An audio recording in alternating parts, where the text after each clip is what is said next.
સુરતના અઠવા બિલ્ડરનો હત્યાનો મામલો સામે આવ્યો હતો, જેમાં પોલીસે ગણતરીના કલાકોમાં જ હત્યારાઓને ધરપકડ કરી લીધી છે.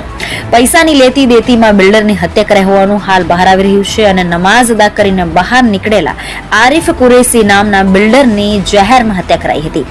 ઘટનાને અંજામ આપી આરોપીઓ ફરાર થઈ ગયા હતા. હત્યાની સમગ્ર ઘટના સીસીટીવી કેમેરામાં પણ કેદ થઈ હતી. ત્યારે પોલીસે આરોપી ફૈઝ મુલ્લા તલ્લોઈ અને તબરેઝ મુલ્લા તલ્લોઈની ધરપકડ કરી લીધી છે.